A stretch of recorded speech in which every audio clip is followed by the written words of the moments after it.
even if you're a die-hearted laborer, hold him accountable. It is your job. For said, brother, this is not what I vote for. And if you wouldn't have accepted it from Portia Simpson Miller, do not accept it from Andrew either.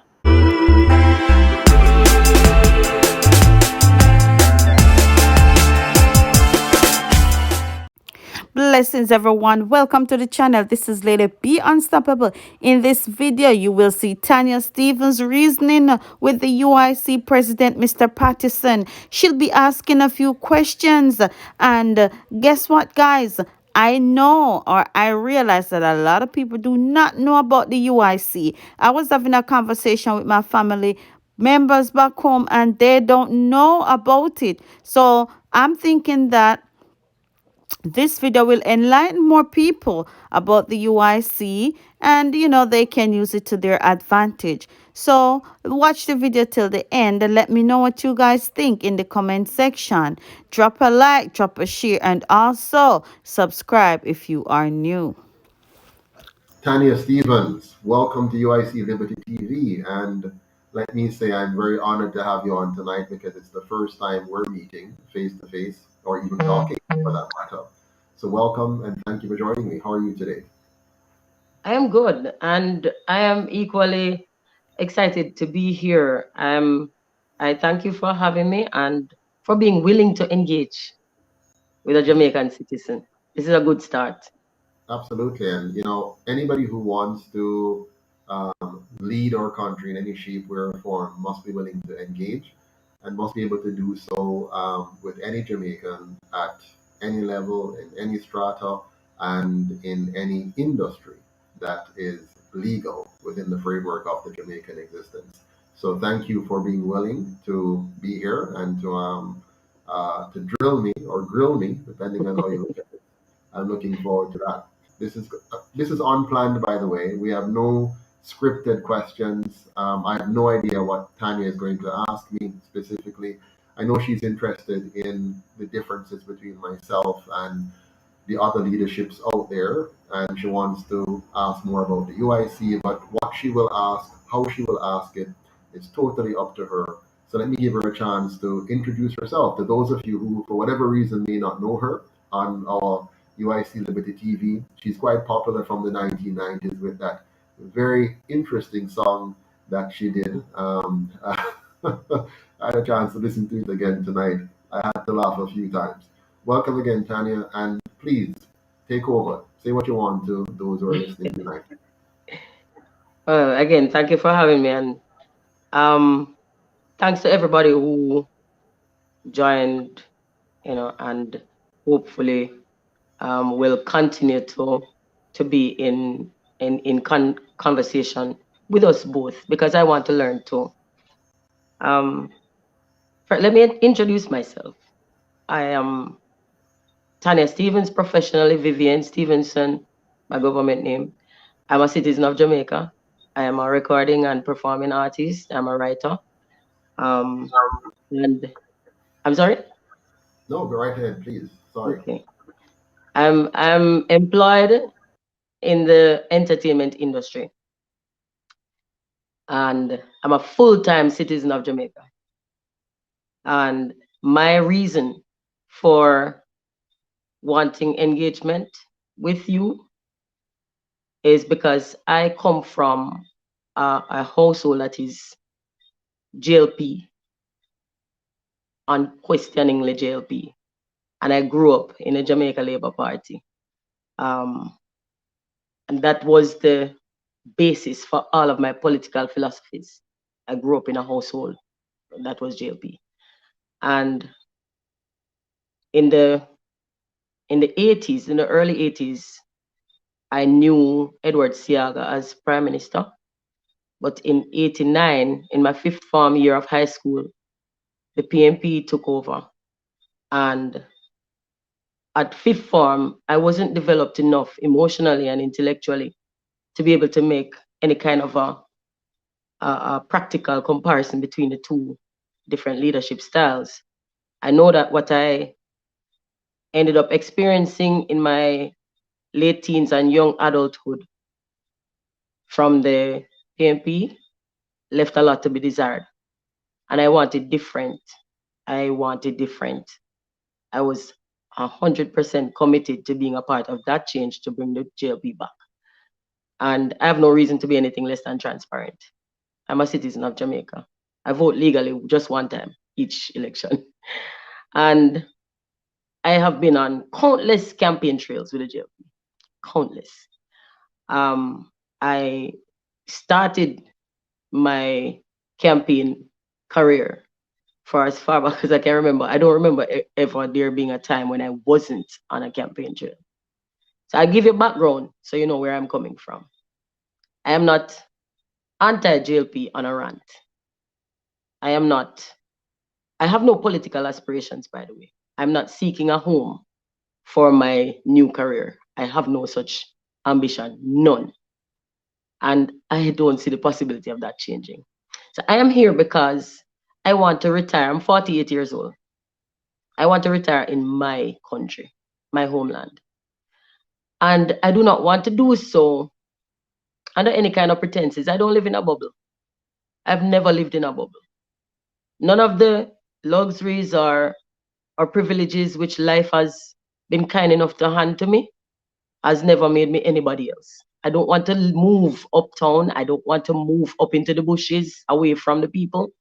I don't want to build an obtrusive wall that will be an affront to me and everybody around me.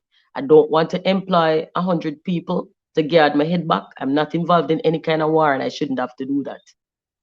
So this is why I am here to engage with you, because I see you as a viable option as far as me achieving that goal that I want personally and as a citizen of the country.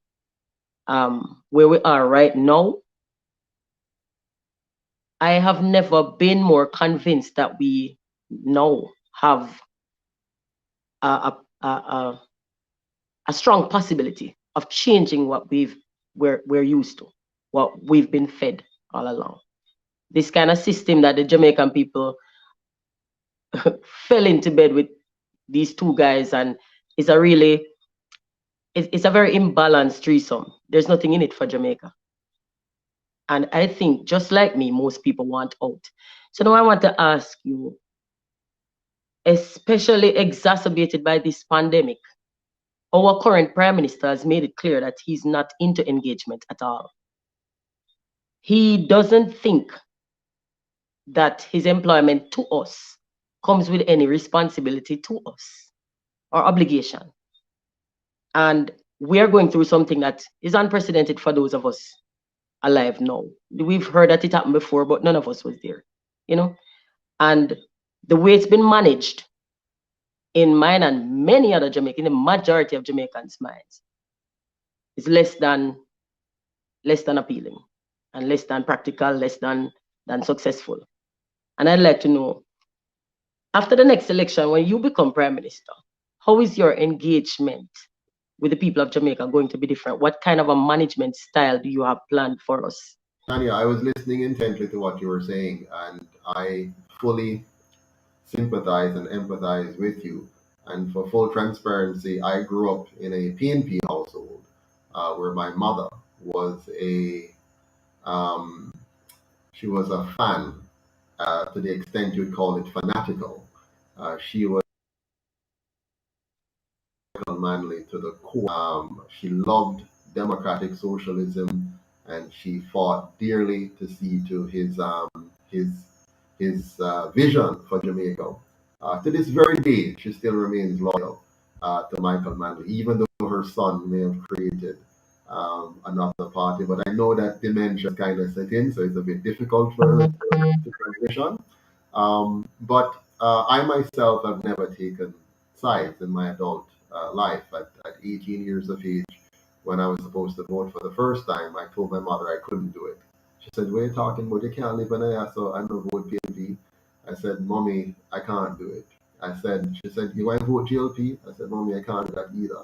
She said, "Oh, so what's the problem?" I said, "From what I can see, these two parties have successfully divided our people, distracted our people, and are extracting the wealth of our people. And I couldn't possibly contribute to that process. I said I'd be authenticating that. This is me at 18 speaking to my mom. And I must tell you, from then on until I came back to Jamaica in 2011, I've been searching for how can we find a better way to govern ourselves so that Jamaica could be what it was meant to be. You know, Jamaica is supposed to be a beautiful country that's well managed, where everybody can live, can earn, and retire with dignity in their own country, and to do so in a space that protects their liberty as well. And so when you ask me about how I will engage with the Jamaican people, it's like this right now. I believe none of us have the keys and the answers to every single problem there is in society. That's why I have specialists, and some of us specialize in one area or the other. And then we learn to listen to each other, and we learn to benefit from each other and leverage each other. I was very disappointed when I saw the arrogant approach that has been taken by our Prime Minister. Not just him, he's not the first one. This is something that is common to our leaders. And I'll tell you why I think it is. Most of our leaders are fixated or were fixated on becoming Prime Minister. They weren't fixated on fixing Jamaica. So their fix is about attaining that. So I saw, for example, when PJ Patterson became Prime Minister, it was, oh, I have arrived. Portia Simpson Miller, oh, I've arrived. You know, the first woman Prime Minister. Bruce Golding, his entire goal in life was to become Prime Minister. You look at his navigation of the Jamaican political scene. Edward Siaga, it was, about me, the Don, the one man, I am it. Um, we need to move away from that and start focus on how do we create a country that benefits all Jamaicans. And that begins, Tanya, with respecting the sovereignty of the citizens. I heard the Prime Minister say the only sovereign is the government. That's the wrong way of looking at it. The government is there to protect our sovereignty. The government is not sovereign. The people of Jamaica are sovereign, not the Queen of England. The people of Jamaica are sovereign. And when, as politicians, we fail to know who our true sovereign is, we make some terrible mistakes in policy design, in judgment, and even in how we communicate with the people of the country, because we see them as subservient to us, as opposed to us being their servants and they being our masters, instead of the government being the master of the people. So the policies you've seen over the last 2 years are designed by a government and a prime minister who does not see the Jamaican people as sovereign, who does not respect the Jamaican people, and who believes that the people exist to serve the government instead of the government existing to serve the people. So that's the big difference between us in our philosophy, in our views, and of course, in our management style. The way I operate in the UIC is that everybody gets a say, and they get a say in a way that is responsible, that is structured, and they always know that they can come to me at any time and share with me the concerns that they have. But I'm also a strong leader. I believe a leader must be very clear, must have a clear path, a clear vision, a clear management structure, and he must demonstrate the kind of character traits he wants to see in those who are part of his or her team. So that's me. Hmm. Um, if, well, after the next general elections, when the Jamaican people make their discontent clear at the polls and you become the next leader of the country, you're going to inherit a system that is designed to exclude the will and the interest of the people and to protect the interests of the politicians. You will inherit that system. Yeah. What's to stop you simply stepping into their shoes and doing the same thing? There's nothing actually, unfortunately, Tanya. There's the current system is designed to corrupt our leaders. Our colonial masters, I think we take them too lightly. Our colonial masters were brilliant men and women. They structured a system in every country that they went into, every country that they colonized. When they were leaving those countries, whether it's India or Ghana or Jamaica, they made sure to sow the seeds of division and corruption. And so that's a normal thing. So anybody who becomes and forms the government of Jamaica must be going in with a clear understanding that the system is corrupting and corruptible. So you must go in with a sledgehammer ready to destroy that system and a resolute focus on destroying it. Now, that tells you something. Those who are currently in charge of our government has kept that system for 78 years now. They have kept it in place. They have perfected it and they have fully used it to do what it was designed to do, which was to divide the Jamaican people, distract them, and extract their wealth for a few. Now, there's a reason why it continues. The two parties, just like the UIC, needs to be funded in order to communicate with the people. Those two parties are funded by the business elite in Jamaica. So the political elite is the twin brother of the business elite. So the biggest companies, the big banks, the big insurance companies, the mega companies in Jamaica, they, through the private sector organization of Jamaica, controls the government of Jamaica. So all the policies you see, all the laws you see, are there to protect the interest of the elites of Jamaica. And that's why they funded those two parties, knowing that we really don't have an option. Whether you vote JLP or PNP, you're voting for the PSOJ. You're going to get policies that are going to be designed to protect their interests and suppress the interests of small and micro enterprise. Their goal is to keep Jamaica in a cheap labor environment, a consumption environment, so that they can live very opulent, rich lifestyles, and the vast majority of us will be their servants, working to cut their lawns, to secure their homes, to wash their dirty clothes, and to be a part of their trade cycle to keep their wealth going. They have no intention of liberating and freeing the Jamaican people. Now, the UIC has come along with a very different approach. Our approach is we're going to be the People's Party, which means we have to be funded by the people. Now, that's a very tall order because they have made sure to train our people to think that politicians are there to give them handouts, not for them to actually be donating to a political party and owning that party. The UIC now is re educating the nation to say, no, you need to own the political party and you need to own your government because if you don't, somebody else is going to own the political party and somebody else is going to own the government. And so that is where I'm trying now to change the minds, to change the hearts, and to convert our people into seeing that we must own our government, own our regulations, own our laws, own our policies. And those laws and regulations and policies must be designed to respect the sovereignty of every citizen so that each one of us can achieve our full potential as individuals. Good.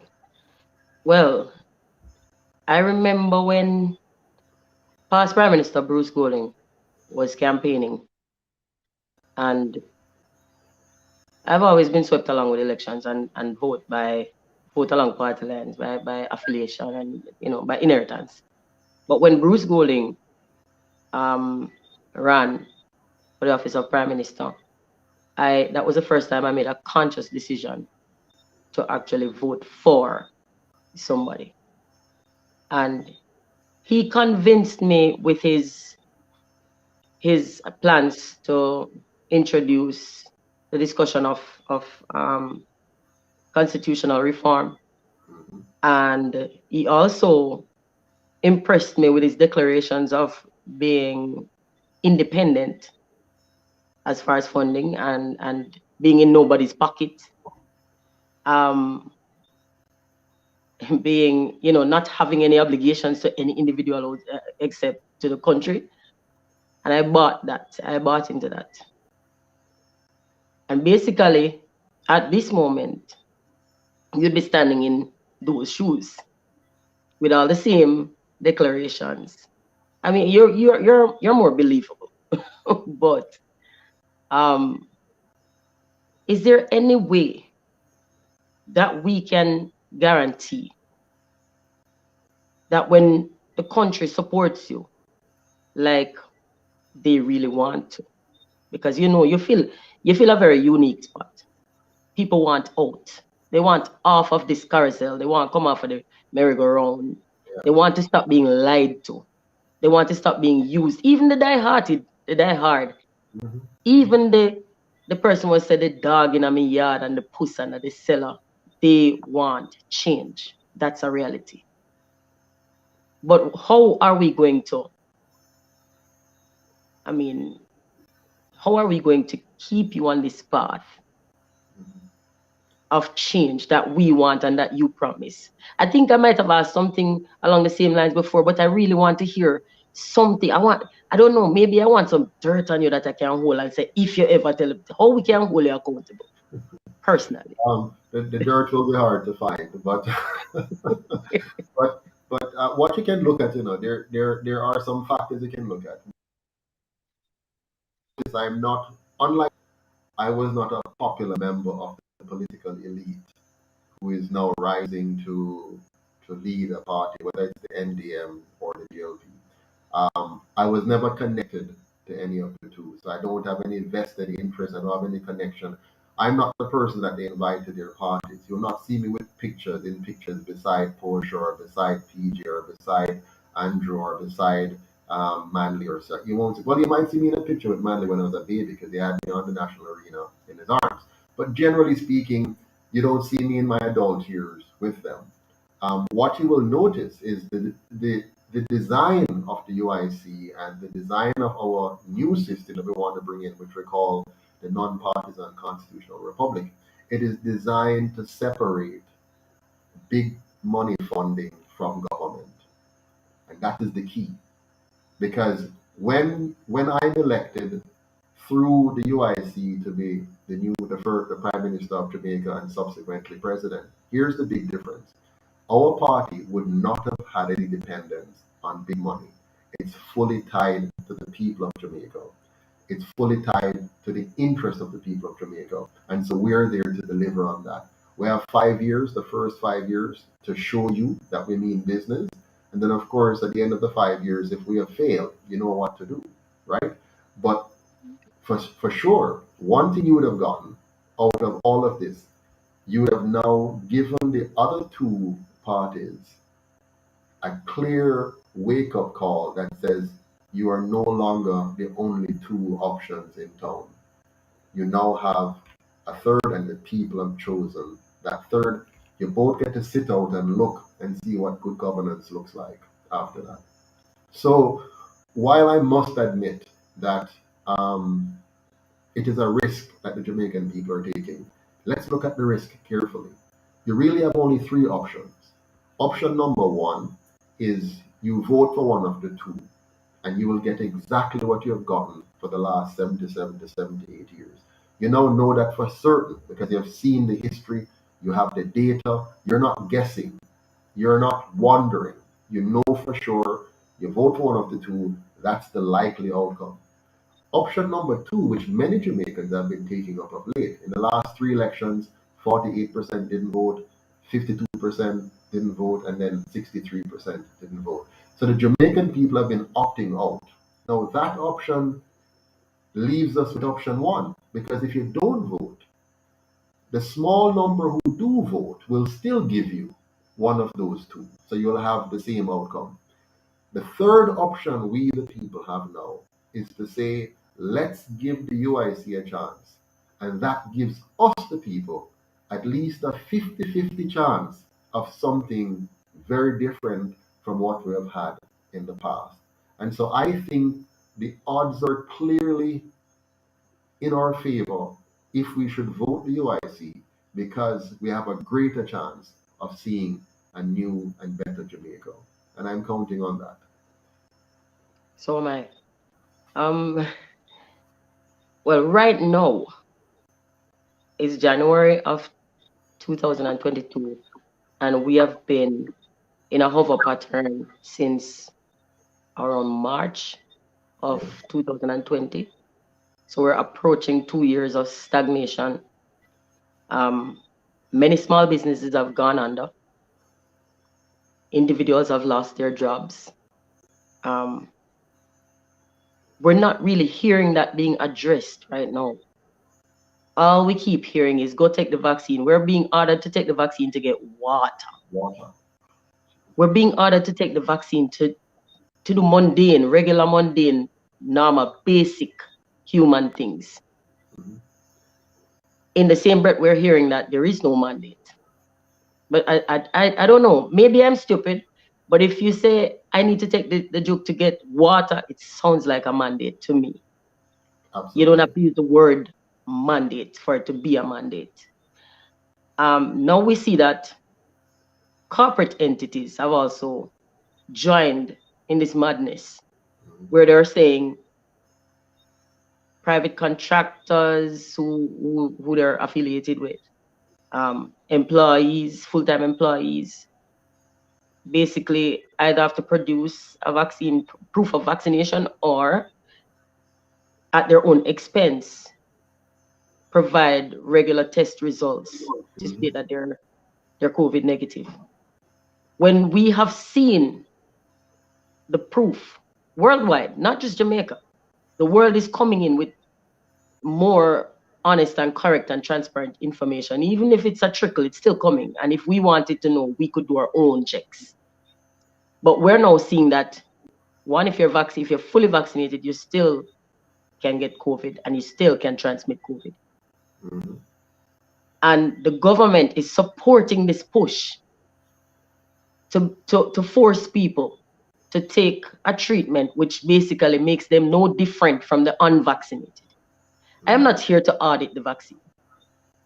I'm not trying to audit the vaccine, and I don't want to join the politicizing of the vaccine. The fact is that if you take the vaccine, you can still get COVID.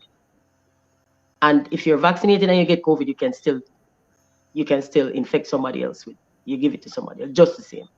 Yes. And vaccinated people are turning up in the hospitals, as have been reported by medical practitioners.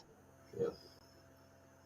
If you had the authority to make a difference to what's happening to us right now, what's being done to us by the people we've elected Mhm. to govern our lives and businesses, what would be the first change you'd implement right now?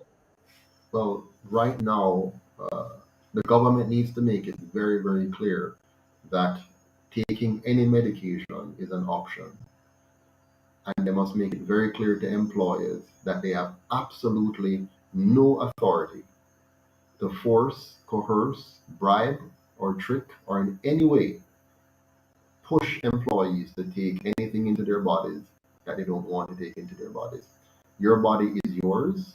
It is your sovereign property, and no one should infringe on that. So immediately, right off the bat, we'll make that very clear and make it very, very illegal for any employer to do that.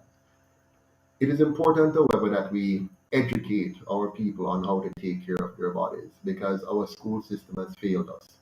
So we need to make sure our government, which has our tax dollars, invest those tax dollars in educating us, not in pushing a pharmaceutical agenda, but educating us on how we can actually build our immune system and take care of ourselves.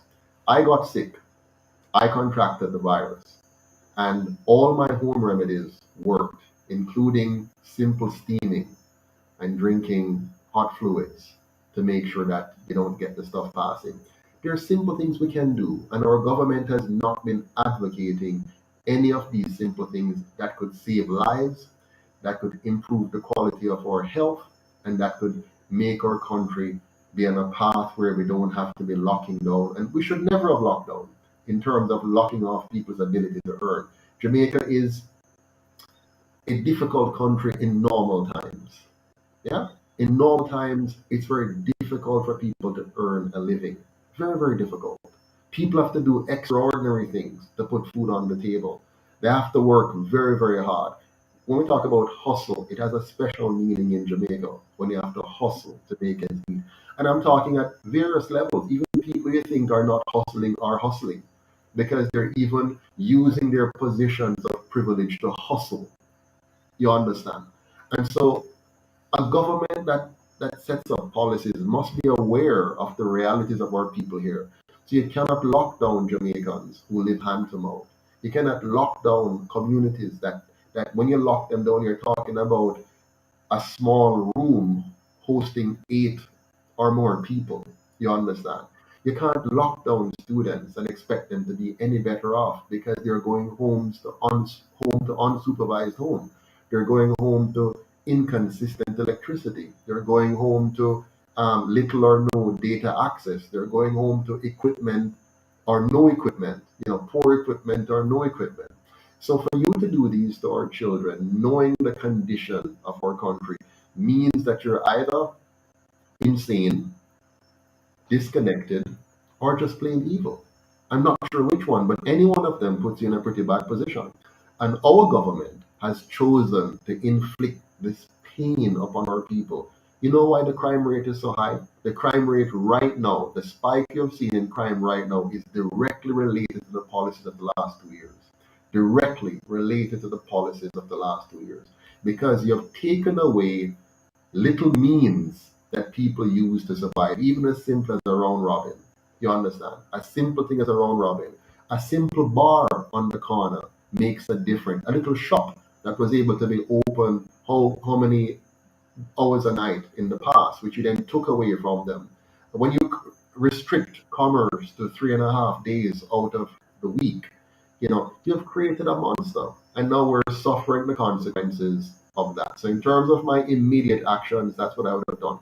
But let's say I was prime minister at the time when this thing came about. The first thing I would have done was to treat this like an act of war. When you're going to war, you don't want to politicize the issue. You want to unite the nation to go to war.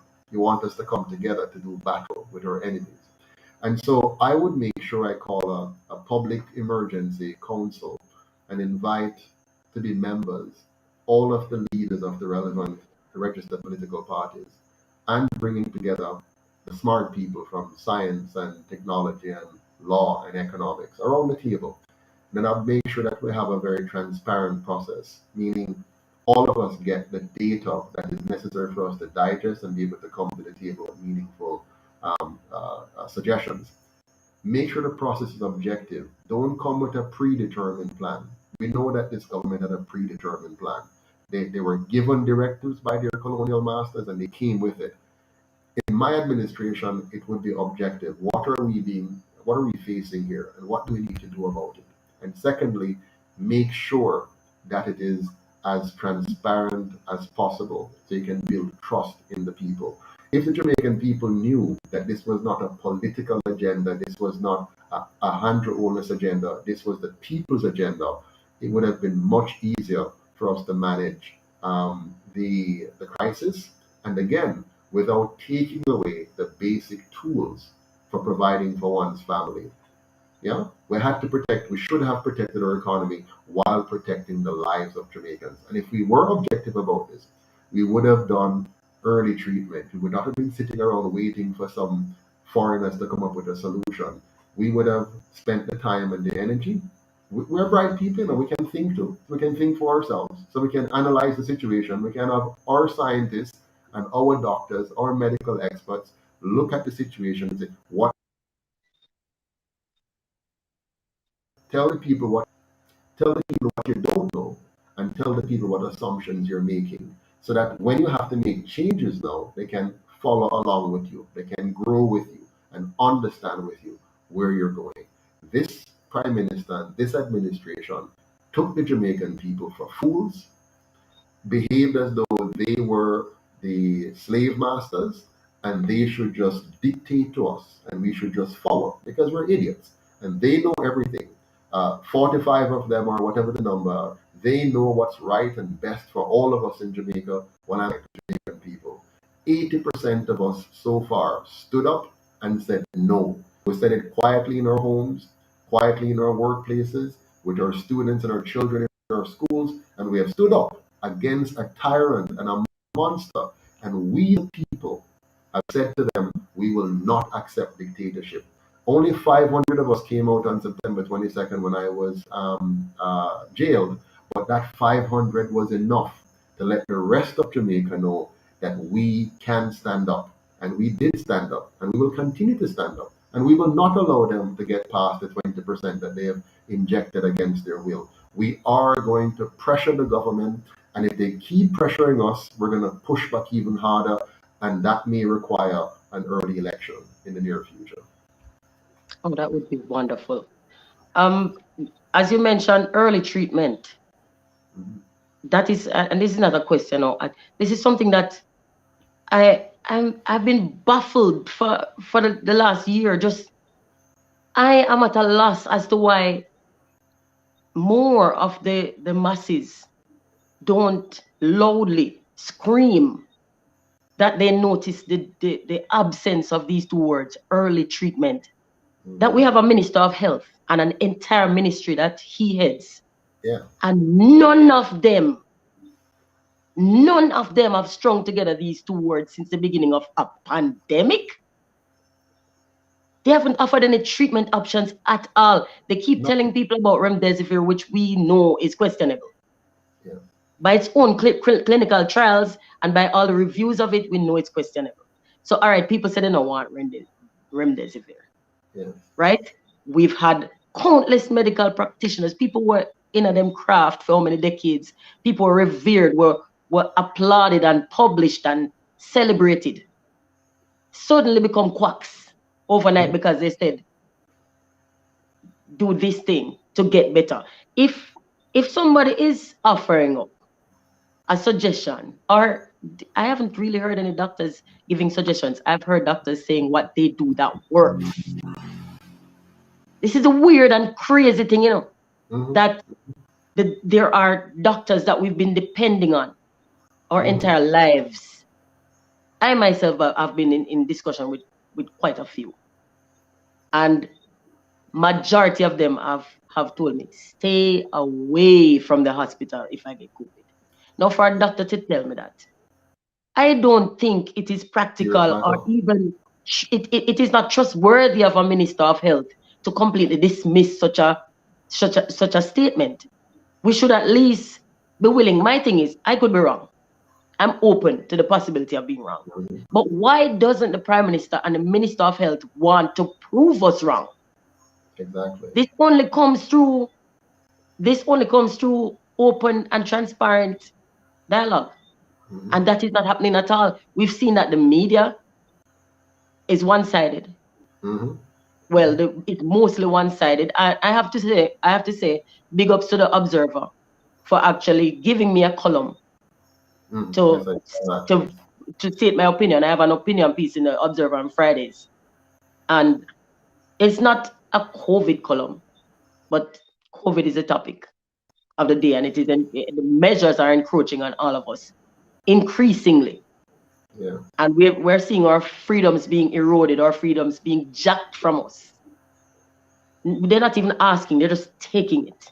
Mm-hmm. And at this, for the past minute, I just vent because me vex. Which is fine. Yeah. As a citizen of this country, I I am me just sit down and look like, all right, am I in an episode of the original Twilight Zone? I am looking around me to see that host, the guy who used to come on and talk. Mm-hmm. I am listening out to hear him come with a little monologue at the end, because this cannot be real life. That they're saying a sickness is here, and people are saying, hey, we take this and it get better. Shut up. The Minister of Health is Mm-hmm. telling citizens of the country to discriminate Mm-hmm. against their family members, their friends, their loved ones, their co-workers, people they've known all their lives. Them don't know Tufton from nowhere. Them see him Exactly. on TV a beg vote. And the next thing you know, he's telling you to ostracize your own family members. Now, what are the results of that going to be? Remember, this is the Minister of Health. Mental health falls under health. When you tell people to go ostracize and alienate them loved ones and drive them into insanity, Mm-hmm. should that careless and unthought out kind of statement be coming from a Minister of Health? Well, the Absolutely first not. thing I'm begging of the UIC, as far as health is concerned, address us mentally, because We are traumatized from all of the abuse we've taken from consecutive governments, and Jamaica needs therapy. Jamaica need Absolutely. a hug. Jamaica need a kiss on the forehead and some serious mental work. So please overhaul the mental health section of the Ministry of Health. Please, may I beg you when you Well, come in. And notice I don't use words like if and hope and should and could. When. yes, yes. Because if Jamaica is serious about change, was it Einstein that said the definition of madness is doing the same thing repeatedly and expecting a different result? You have been going back and forth between the JLP and the PNP for a lifetime. It's not working. Yeah. And we're like some battered wives now. With a man who just come in, thump in our face, kick we down, and then crawl into the bed beside we and expect to be embraced and to be pleasured. And we're tired. We're Yeah. tired, we done. You know, I'm hearing Jamaican people, and I have likened this onto some kind of some version of Stockholm syndrome because they've been beaten and bruised for so long that they've now become used to it. It's like a woman who says if the man don't beat me, he don't love me. That's what Jamaicans have become. Because they don't want to hear. Many of them, when you speak to them individually, Joseph, they'll tell you. They'll tell you all the problems they have with the JLP and the PNP. But as election comes around and the man comes back, crawls back into the bed, and the shameless, hypocritical, low-life man crawls back into the bed with no change at all, not even offering up an apology, nothing. And I can guarantee you tomorrow Andrew is going to come on the TV again and shout after Jamaican people, ball after we like we're in picnic. Yeah. Like a bad parent, like we have done something to encourage wrath and how dare us like him care about we more than we care about ourselves. He said it earlier Okay. before COVID too. Do you remember he had a town hall meeting and somebody asked about needs? From them time let me start praying. Yeah. Because the response was disgusting. Yeah, man. To a young man. And when he blatantly lied that there was nothing in the needs bill that says if you don't have needs, you can't access education or health. When he said that, I went on the website immediately and searched and I found it. You will not be able to access health or education. It was there. I saw it on the needs website for myself. Yeah. And I screenshot it and I said, this is a dangerous, dangerous gentleman. Yes. Yeah. He's very dangerous. And I don't think as many of us yet recognize done so many things, shown us signs upon signs. When a prime minister is appointing his own senators and finds it necessary, remember now, is you appointing them, Yes. they're already going to be somewhat beholden to you because they're coming from your party. They're also being appointed by you, which means they're going to have some level of favor towards you. They know Some that you loyalty. they know that you can appoint them as a minister of government, so that's a step up. You're going to get office, you're going to get a position of power and access to money.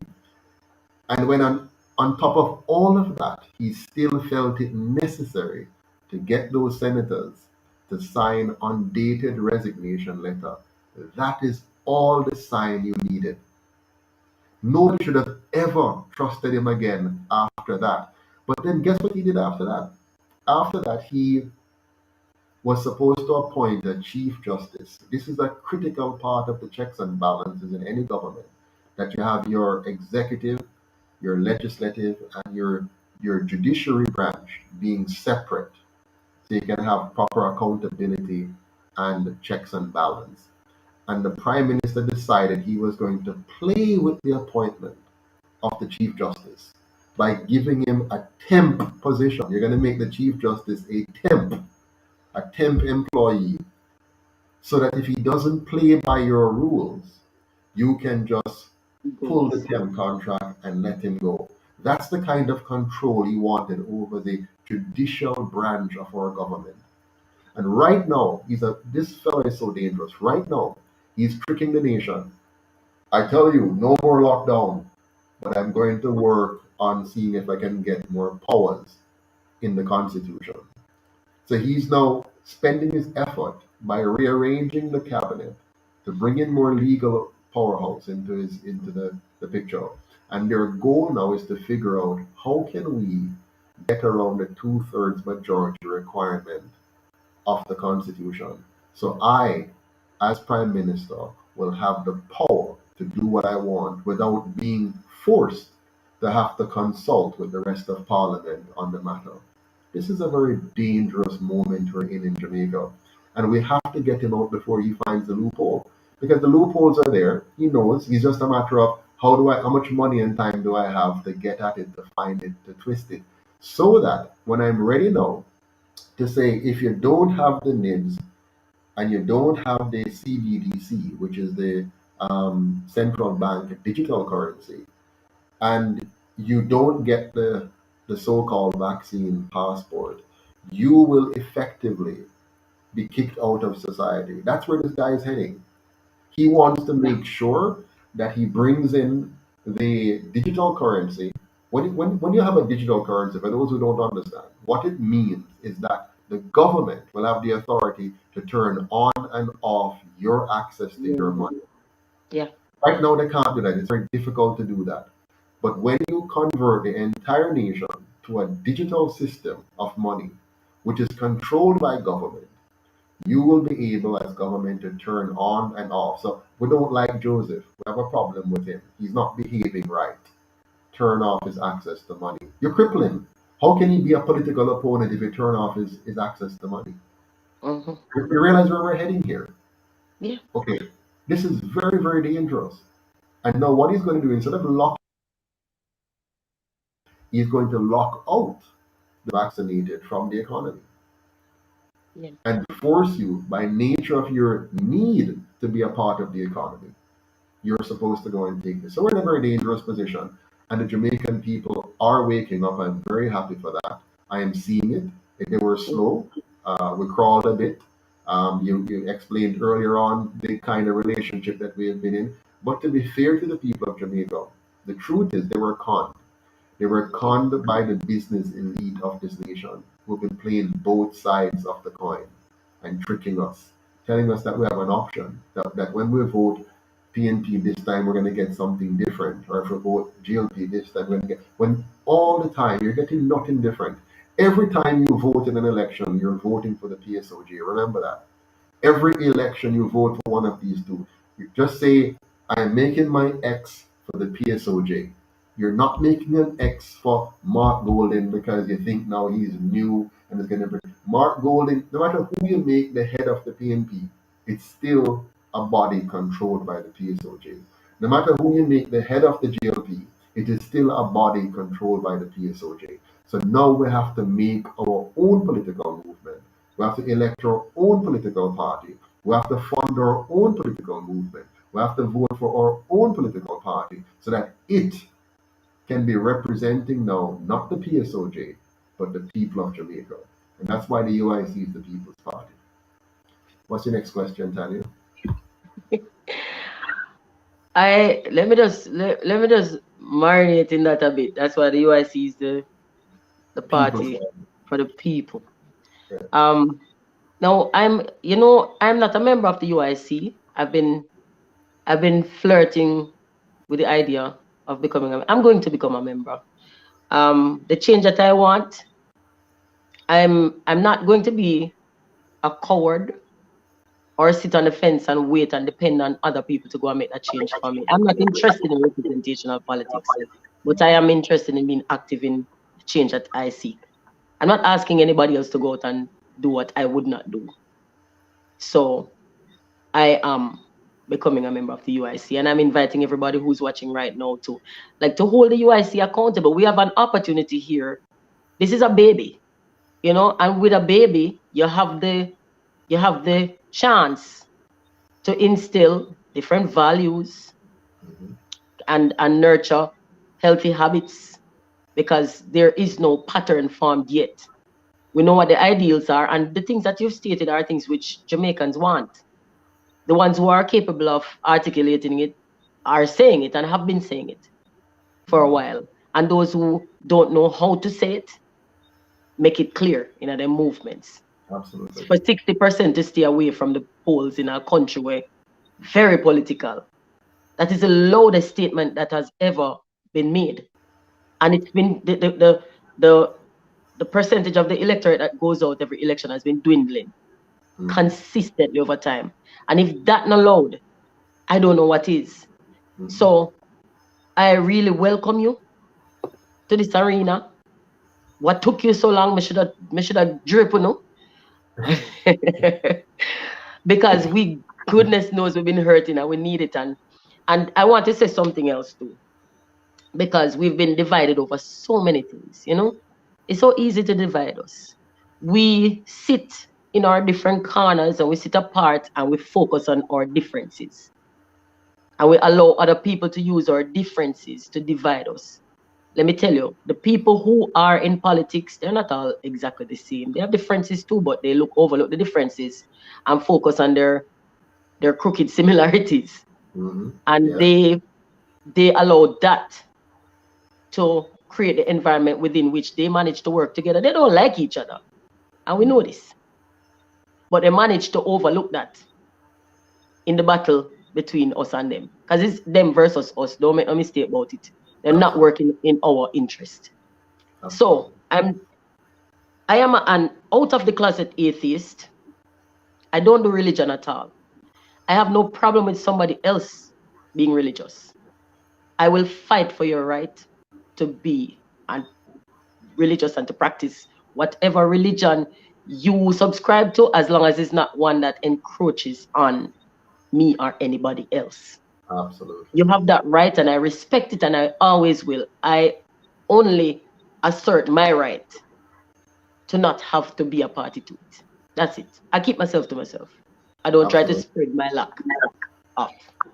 I don't see eye to eye with every Jamaican, but they don't need me to see eye to eye with them. I will fight alongside them to preserve the rights that they are entitled to.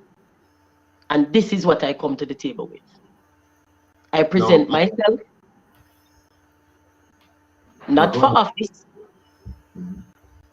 but as a support system, because everybody can run. You need a strong support system. I am a part of it. And I invite everybody else who means Jamaica, well, listen, this is not a marriage, and even a marriage can be dissolved. But you can't just sit there on the side and keep saying, nobody can, I go one of them win, no new party can. If you keep that attitude, then yeah, that becomes true. But 60% of us have the power. We don't even need anybody from the actively voting percentage of the electorate. If the 60% that's been jaded by the two parties, if the 60% that's been disappointed, that's been bruised and battered and hurt and heartbroken, disappointed because they can't believe, like me, I can't believe this is a JLP that I loved so much. I'm disappointed. My heart broken. Me not gonna lie to you. Me shame like dog. Me just shame for know some me put my hat in the ring. But we can't stand on that embarrassment for the rest of our lives and keep complaining about what is not happening that we think should. At some point, we have to stand up and say, you know what, I've done this thing that I now think is a mistake. When I did it with good intent. Every emotion that I'm expressing right now, I've always had them. And I've always expressed them. Always. I've criticized the PNP, I've criticized the JLP. I have nobody who is above my reproach. Nobody. Not even me. I criticize me too. So, I'm inviting Jamaicans at home and abroad to do what is right by all of us. Don't do what is right by Tanya Stephens. It's not about me. It's never been about me, never will be about me. It's about us. It's all of we. We're in this together. And when they hurt one of us, they're hurting all of us equally. We know so what them are doing all right. We know say Andrew arrogant. We know we see him talk down to we every day. The man don't have no manners. If him did even all the things where him do and have manners with it and try to hide it behind a veil of pretense, he doesn't even bother to pretend. He just come right out and be like, lowly peasants, I say. And he has this approach of, because I said so. And it is not enough. Now I know that people are of the opinion, I know my chat long, but please forgive me. No, please go ahead. People are of the opinion that when you speak against an authority figure, automatically you're almost criminal. But no, nobody should have that kind of autonomous authority. Nobody should have that kind of power. No human alive or dead should have that kind of power. That they get to say everything without any kind of dissent, without any objection, no opposition. It should never happen. And the other day we got into even more dangerous ground because the JLP is saying one thing, and then all of a sudden I see the PNP start corroborating the foolish. Like, Lord help us. Yeah. What is going on? We don't have no opposition no more. What is going on? I don't think the PNP and JLP supporters realize how dangerous that is for them. It is not dangerous for the person who opposes you, Honey, every precedent that is set, JLP people need to understand that whatever precedent is set by Andrew, if he comes out and the PNP comes in, you're stuck with it, And if you don't want, just here's how to measure Andrew's behavior and his performance. If this is not something you would want from the PNP, don't take it from him. Even if you're a die-hearted Labourite, hold him accountable. It is your job. But said, brother, this is not what I vote for. And if you wouldn't have accepted it from Portia Simpson Miller, do not accept it from Andrew either. Your criticism of one leader should not be personal. It should be on performance, regardless of whether you like him or not. If you like him, then go hang out with him, go party with him, make it personal. But when it comes to governance of the country that we all have equal franchise in, he shouldn't be given a free pass, and he's getting nothing but free passes. Nothing. Remember, just think about this, Mr. Patterson. Yeah. Just before COVID, he shut down most of Kingston. Me don't know how the people in Agley Park Road have survived the businesses because they were shut down for so long when he disrupted all of Kingston by doing a simultaneous fix, a blanket fix of the entire parish one time. Mm-hmm. No rollout with no measured rollout so that people could actually keep surviving while he's fixing. No, him do it one time because him a the man and him want to make sure him secure him election win. So him roll out and say, Sita, me go no road. But in the interim, many businesses suffered. And then right on the heels of that came COVID. Hagley Park, all right, how not survive? Bars are out. And for the life of me, I don't understand if this is a pandemic, if this is a health crisis, if COVID is a virus that attacks primarily my respiratory system, why can I still go and buy a pack of cigarettes, but I can't go to work? If COVID is attacking primarily, it kills us through the lungs, right? This is the primary way it kills us. Why am I able to chain smoke cigarettes, but I can't go to work healthy? This is a problem. It's a problem when we're not able to ask ourselves the critical questions. And when we have alliances which run so deep that we overlook things which are coming. People around me can't do no foolishness. People around me not have no free pass. The people around me hold them to higher standard than everybody else. You don't get to come near me and start no disruption, because when I walk away, people said Tanya Stephens was here and she did this. They're not going to look and say, my friend.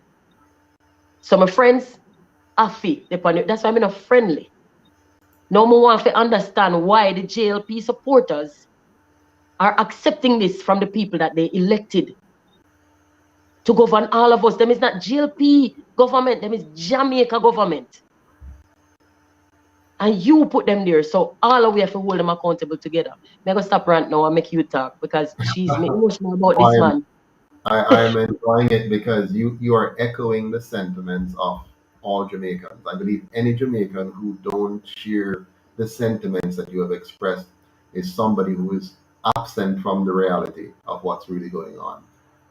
Somebody wrote in the comment section while you were talking, reminding us that the current government enjoys only 21% of the electorate. At the time that they were elected, 21% of the electorate voted for this particular government. And it is popular now. 20, yeah, and less, yeah, 21 and 20. So a government of 21% is seeking to be a dictator. Just imagine if we had made the mistake and it was a larger percentage of us that voted for this government, how much more arrogant they would be. You Lord see, help us. the way Jamaica's system is set up is a first past the post system. So it's just whoever won the majority in a seat. It doesn't mean it reflects the popularity across the country. So what happened? The JLP won the majority of seats. Now it's even worse for the worse for the PNP, because they got less than 21%. So obviously the Jamaican people are tired of them both. But where do we go from here?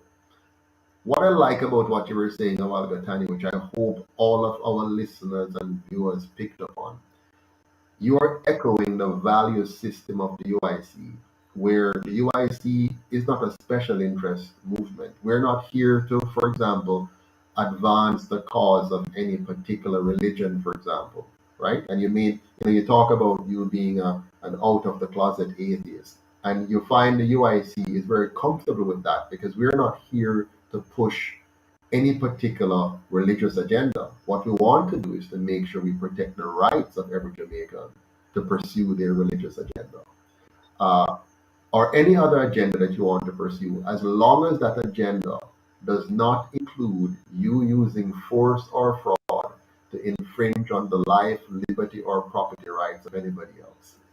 And that's the core philosophy of the UIC because we believe if we want to bring out the best in our people, if we want to bring out the best in all of us, it is to create an environment that liberates all of us. It is to create an environment that protects you from those who want to use force and fraud while allowing you to achieve your maximum potential. And this is key. And when the Jamaican people realize how critical that is, they went in so many different directions, and now you can find your center of gravity and pursue your best self in a new Jamaica. And that's why the UIC talks about a real new Jamaica. In fact, that's the title of tonight's discussion, a real new Jamaica.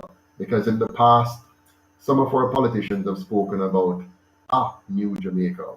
And what they gave us was the same old Jamaica wrapped in a different color, whether it's orange or green. And what we want now is a real new Jamaica. And when I speak of a real new Jamaica, here's what I see, Tanya.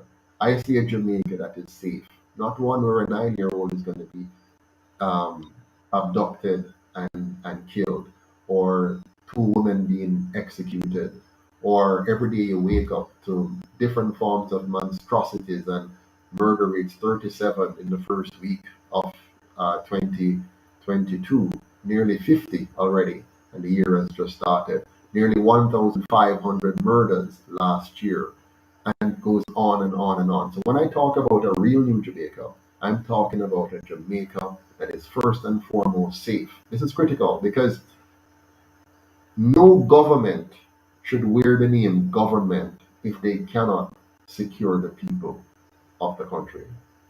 That is the most basic and most fundamental purpose of having government. We don't have government to dictate to us. We have government to provide security so that we don't have to fight each other to settle differences, so that we don't have to kill each other to settle differences, so that we have a good justice system and a good policing system. And for 77 long years, these two parties have been trying to create a safe Jamaica. And if you watch the trajectory, it has only become a more and more unsafe Jamaica. The longer we elect them, is the more unsafe Jamaica becomes.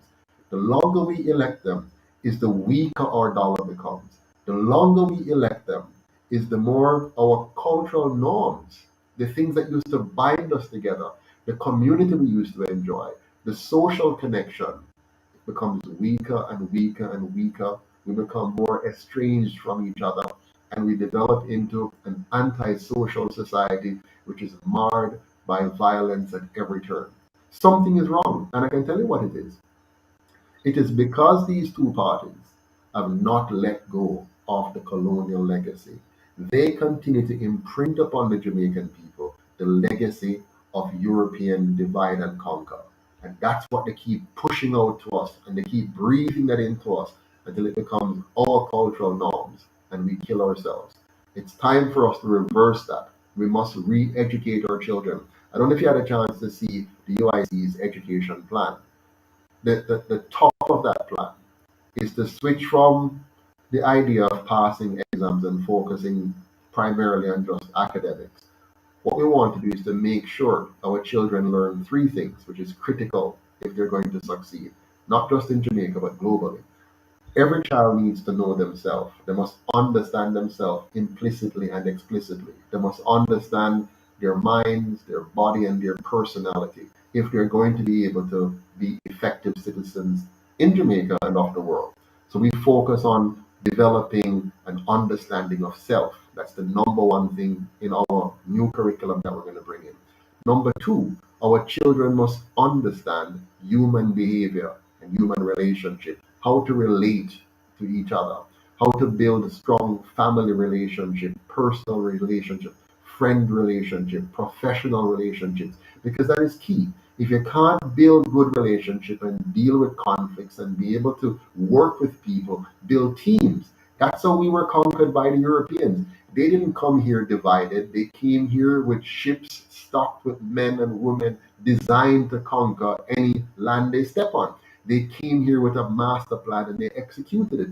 We cannot afford to be divided. We need to have a common bond and understand how to work as teams. So that's number two, relationships. And number three, our children must understand money, the politics of money, the economics of money, the science of money. Because if you don't understand money, then other people will be controlling you for the rest of your life. And that's why politicians were able to trick us, because we don't understand economics. So they tell us lies. They tell us things that sound pleasing. For example, the current opposition leader is about to use a well-worn lie. He is going to offer the Jamaican people that they should get a minimum wage of 12,000. Why? Because that's very easy.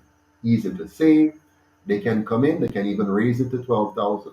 But shortly after they raise it to 12,000, your cost of living will move to twice what it is now. So the question is it the minimum wage you need to raise, or is there a deeper economic problem that you need to fix? Well, the UIC will fix the deeper economic problem as opposed to using minimum wage to play with your minds to get political votes. So we have to teach our children how monetary systems work, how money works, how things like the minimum wage and other such sophistry are used to trick us as opposed to really building our economic wealth and our economic prosperity. So the UIC want to rearrange the thinking of our people, beginning with an Afrocentric springboard. We need to understand African history, understand how we came to be where we are today, and what we need to do to get out of it. What was Marcus Garvey trying to do? Why did he fail? Where did he succeed? And how we can build on that and create a new mindset. So things like these, I don't see that coming from our political leaders. They're very comfortable keeping us under a white queen for the last 60 years. They're very comfortable practicing a Eurocentric, divisive, partisan political system. They're very comfortable having Jamaica attached to a monetary system which they know or should know is robbing the Jamaican people of their wealth, depressing our dollar, and making us a consumption nation and destroying our exporting capacity. They should know these things. And if they don't know it, they have no business controlling our government. And so for the first time in the history of Jamaica, we're going to apply proper economics, proper politics, proper education, and put in place a healthcare system that's focused on preventative care and moving away from dependence on imported pharmaceutical solutions. We must teach our people to take care of themselves, and we must develop our own indigenous solutions and make us independent, water independent, energy independent, and food independent if we're going to be a truly free nation. So those are my ranting for now. I just enjoyed yours a while ago. Next question. I don't really have well, my only question would be, what are our options as far as demanding early election? Okay. So the current constitution allows the prime minister to call elections at any time prior to the end of the 5 years. So it sets a 5 year limit, but it doesn't tell you, it doesn't set an election date. By the way, the Prime Minister had promised, I don't even remember that, he said it in his first 100 days of his first term, given us a fixed election date. We're now in his second term. Um, just to show you how much you can Well trust him. beyond 100 days. Exactly. But here's how we get an early election. The Jamaican people agitating.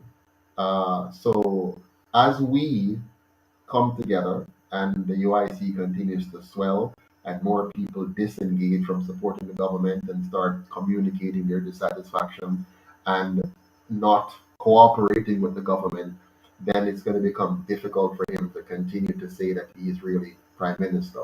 He's already getting there. He's getting angry because he's feeling the slip away. It's slipping. He's feeling the Jamaican people moving away. So you're going to see polls coming out that will say, his ratings are now down to here, down to here, down to here, down to here. So we, the people, as we start to agitate and as we start to express ourselves to say that we're very dissatisfied, and the pollsters start to come out and showing in the polls that he's really way down. And by the way, I don't think he's going to run for a second term. I can tell you that. I can tell you why. The decisions he's taking is showing me that he has a higher master. He does not feel he needs to even think about winning the next election. What he needs to win, and this is the dangerous part, he needs to win the plans given to him by his colonial masters. He must get the NIDS to be functional. He must get the digital currency to be functional. He must get the so-called passport, that special virus passport, to be functional. And he must bring Jamaica to a place where we're closer to a totalitarian state than anything else. Now, if it works, one of two things will happen. Either it doesn't work as he wants to, and he just simply steps down, gets the money which is promised to him, and he goes off into the sunset and enjoy a wonderful life. Because as you know, every prime minister, based on the current law set by P.J. Patterson, every former prime minister gets the same salary as a sitting prime minister. That is the diabolical law that P.J. Patterson, that's the legacy of P.J. Patterson. He made sure to pass a law that says all former prime ministers must get the salary of a sitting prime minister. So Andrew is fine. He's, he's doing it the bidding of his masters, and they have made him the promises that they needed to make him, and he's going to benefit from that as long as he inflicts on the Jamaican people the measures that they've told him to inflict on the Jamaican people. So he will go off into the sunset and he'll be laughing because we will be suffering and he will have gotten the benefits, plus a prime minister's salary for the rest of his life. Um, if he were to really want to win another election, then he would have had to change course and make some adjustments. And as you see, he's very, very angry because what he's not achieving, he is not achieving the goals that his master set out. So he didn't get the 65% target that he wanted by now. He's still pushing for it. He didn't get the NIDS bill to pass in the way that he wanted it to be passed, but he's still going to circumvent the loopholes that are there. And he is getting, by the way, no Jamaican has been fighting against the CBDC in general because people don't even know what that is about. They don't know what CBDC is. Most Jamaicans don't know that in January of last year, the Central Bank of Jamaica fully passed from being a government enterprise to now being a private enterprise, which is owned by private cartels in and outside of Jamaica. And our central bank is no longer our bank, but it's still in charge of our money supply and interest rate and exchange rate so that they can manipulate it and continue to rape the Jamaican people economically. So the people are not educated enough to understand that and to fight because they don't really know it. And it takes so much energy to break it down to a level that will cause them to be agitated. That's why they have no problem with learning loss that our children have suffered. They don't mind having 90% of us being highly uneducated. They have no problem with that. So we, the people now, in this small moment in time, must be galvanized and must be agitated to the point where we pressure the government to have early elections by somewhere late 2022, definitely by early 2023. and then we have a new government, a UIC government, and we move on from there. But it's not going to be easy because he's a very, very cunning and determined person, and he has constitutionally another 4 years to go, and he can milk that to the very end if it suits him. But don't put past the internal fightings of the party, because there will be people there who don't plan to go away after this election, and they would want to make sure that there's some chance of them actually retaining government. And so you might find that the daggers within the party might actually do the job for the rest of the Jamaican people. I need to see the possibility. I don't really like the word hope, but I need to see that there is the possibility that we can get out of this bind that we're in, because this has not served us and it serves us less every day. So regardless of whether the UIC came along or not, we needed out. That you come along is quite fortuitous. We really, really appreciate that you're here and we can do this together, because we're not looking to replace the PNP and JLP with another similar animal. We want something different, more inclusive for the Jamaican people, that people have. I come from one room at St. Mary where poor people pick me, and me, no forgot where I come from. Someone know say me at 8 years old, at 7 years old, would be considered when they're making all of these highfalutin plans for the country. I would be considered and not told that I'm just statistics. I don't want to hear nobody say, oh, every new medicine come in have some kind of negative side effect. Well, what you're talking about, the small percentage is a lot of people. It's actual people. We don't dismiss people like that, and we don't write them off, and we don't undervalue them or treat them like they have no value at all. So, me happy for you, so we have alternatives. Me thank you very much. Me know say you have something to say. I'm want to hear them and the thing now come back. Sir, who called me? I put a pox on you. Lord, Joseph, thank you so much, Mr. Joseph Patterson. The founder of the UIC, president of the UIC, leader of the UIC, and next Prime Minister of Jamaica. It gives me great pleasure to sit here and talk to you, and we can't wait. We can't wait for you to big up yourself, PM. I think people just really want the change. And earlier, Tanya, you were talking, you're saying if it's not UIC, whatever else, but listen, you wouldn't know what a painful journey it has been to even get to this point. How painful it is. Did you know that they changed the electoral laws in 2018? They created new laws. Were busy trying to eke out a living. They changed the laws and they brought in new regulations that says for you to be a political party, you have to meet a number of requirements and you have to register with the Electoral Commission of Jamaica. Prior to that, there were no real rules for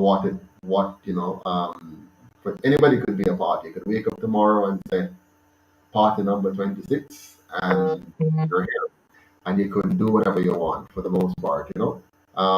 The two major parties, the two older parties, have been doing whatever they want for all of those years. And then in 2018, they brought a new law into existence that would make it very difficult now for third parties to exist. So when they brought those new laws into existence, it immediately got rid of all the other fringe parties that existed. There's no more parties. It got rid of all of them. The people don't know this, The Jamaican, this is the kind of stuff that's going on. So the people didn't realize what was going on. So they did away with and removed all other parties quietly with these new laws.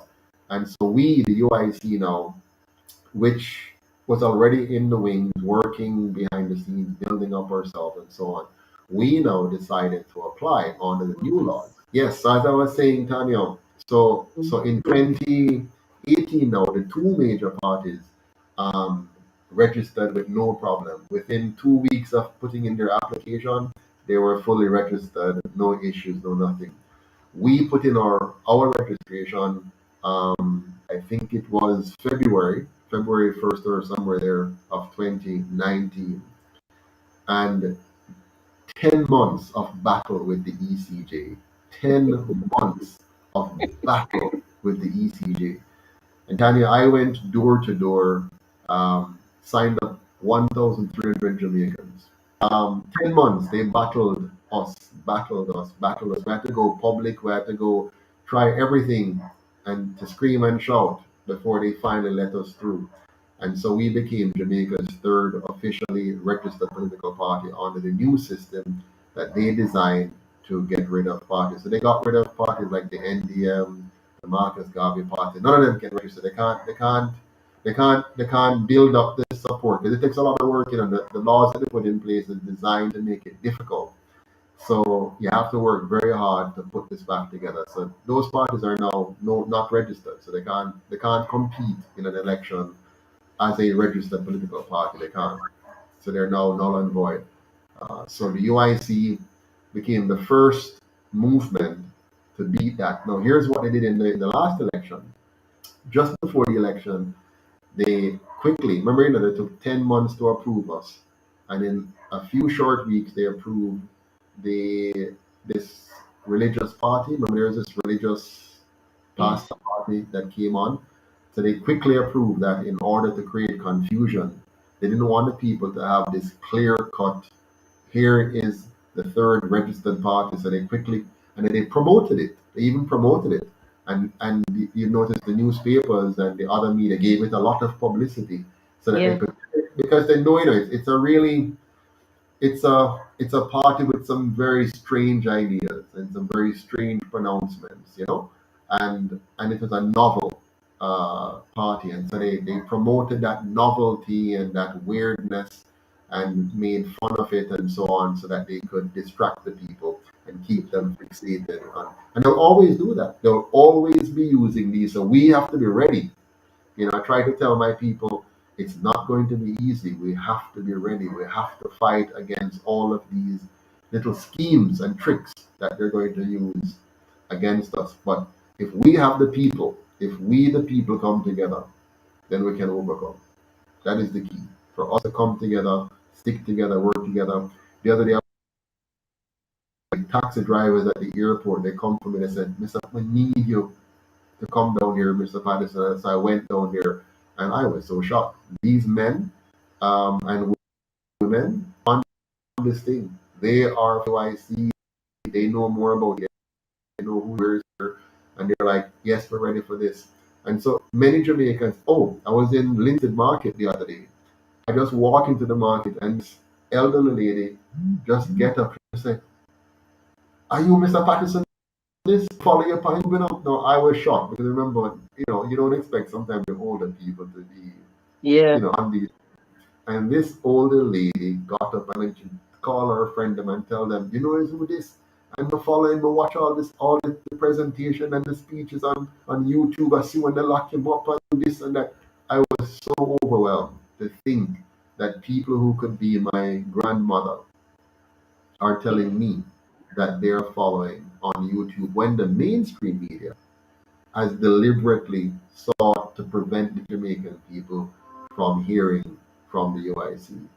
Our people, young and old, are circumventing that system. They're seeing us on Facebook, YouTube, Twitter, Instagram, and I have to big up people like Jamaican Carlos, and Unstoppable, and Wayne Lonesome,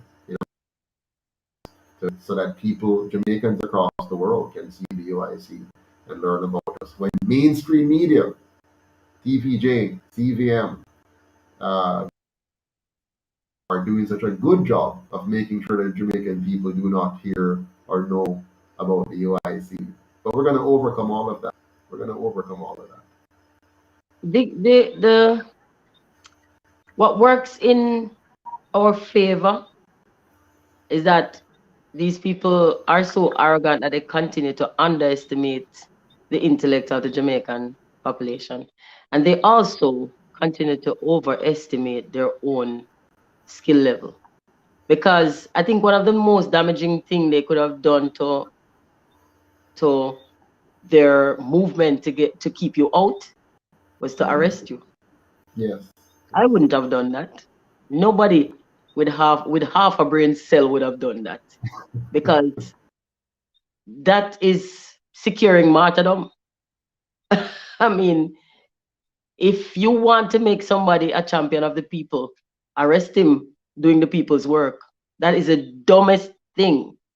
And when I say they're dumb, people think I'm just being trite, and I'm not being. Trust me, I don't throw words around like that. They're dumb. I would have ignored you, but I appreciate them. I appreciate them actually being so cocky and arrogant, because in that moment they cemented this movement as one to contend with. Because if they didn't think you have the traction, if they didn't think you have the possibility, they wouldn't feel threatened enough to feel the need to try and silence you. So thank you, JLP. The JLP led police force, Andrew's personal hitmen. Thank you. And all of what they've been doing has been going against what he's looking for. Is getting the exact opposite, because we are not that disconnected that we're going to sit and watch the police single out poor people picnic and exaggerate the responses to their behavior in an obviously politically motivated way. Jamaica not that disconnected. Labour and PNP alike look and say, they're not that them a go after the little youth for. We stayed in Jamaica for the entire run of Trump's presidency and called him every name under the sun. We never have a problem with it. One little boy come out and say something. And we have a leader. It scares me, that we have a leader that is so fragile, with such a fragile ego, that he cannot withstand one little boy on the roadside. I say something about him. Eh? Suppose Trinidad did a launch attack, but what happened to we? We don't have a leader who can actually de-escalate a problem. And I know that a lot of people are going to run to his defense and say, but he didn't go out and get the boy, and he didn't order, but he did not publicly denounce the police for the singling out, and he did not make it clear that he doesn't want that under his watch. Him exacerbate one problem already so big. Remember, people go through things, where people feel it just emotionally. Let's say the people who have food in them house can't process the idea that some other people don't have food. Think about the emotional effects of what's going on. And one little boy come out the road and let off some steam, and what you do is punish him with police action and national embarrassment, which by extension is international embarrassment, because there are no virtual borders. So when you go in and look in room and show by the way, if them come in my room and show my room, you would have look just as bad, because me untidy bad. So when I'm going in room and them show him room and tell him, go put on one pants, boy, and boy him up. Most of us did not like that. So me can tell Andrew, call back your dogs them and tell them to stop the things like that. You see, all of them look at something where the police are come out and do, which I don't care if it's a PNP member of the police or is a Labour right member of the police, but the fact is it looked obviously politically motivated, because people tell people that out the road all the time, and me never hear nobody get locked up for that yet. Until Andrew Holness' name come into play. And Jamaica was okay with it at the onset of all of this madness. Because I remember the first time when I said, you can't tell people fit in their yard if people don't have no fridge and people don't have no this and that and that and that. If you say that, if you tell me if you stay in my yard and me not have all of these creature comforts, me I go tell you fit. And one blogger took it and he cut it and he started exactly there and he labeled it that I told Andrew Willis. And Jamaica come down for me. The 14 parish wanted to tar and feather me. Them did want to put me on a fire and light me. Because me say, poor people cannot afford. Staying home is a very expensive thing. Not everybody can afford it, and people learn that now. You know what? We'll go for 1 hour and a half. and it was really, really good. I feel happy. It don't take much to make me happy. I just want to see the possibility of things going right. And Jamaica deserves it. We're one good country. We're one pretty place, and we have people work hard through desperation. People find a way. Jamaican people always find a way. That's why them should have never locked down the country. Because you know why? Now then show we say we can find a way. And once we know so we can find a way, adios, amigos. We have found a way. And to be able to, it doesn't really matter to me that I talk to you directly. I just want to hear the questions asked that I have in my head. If somebody else asked them, I would have been equally satisfied. And I appreciate you making yourself available and being willing to engage. As you said, you're open, and I like that. I hope you keep that. And if you don't, I will be here to say, hey, Mr. Pattison, at the onset of this, you said, because make me love the receipts, you know. And this is how you're going to be. You're going to perform at your optimum, because we do this together, and we remind you of the good that you set out to do. We remind you of your best intentions. This is what we are supposed to be for each other. A reminder. It's not an I told you so. It is an hey, remember where we're going.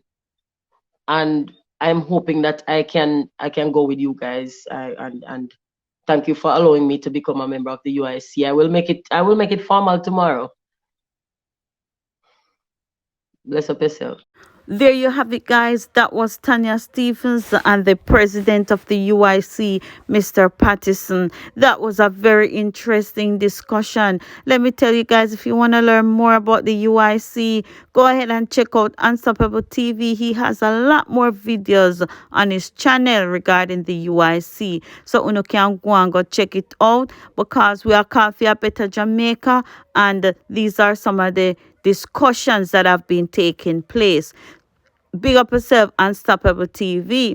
Now, guys, if you have not yet subscribed to my channel, Lady Be Unstoppable, why don't you hit the subscribe button and the notification bell so you will know when I have more videos like this or whenever I go live. Thank you for watching, and stay safe.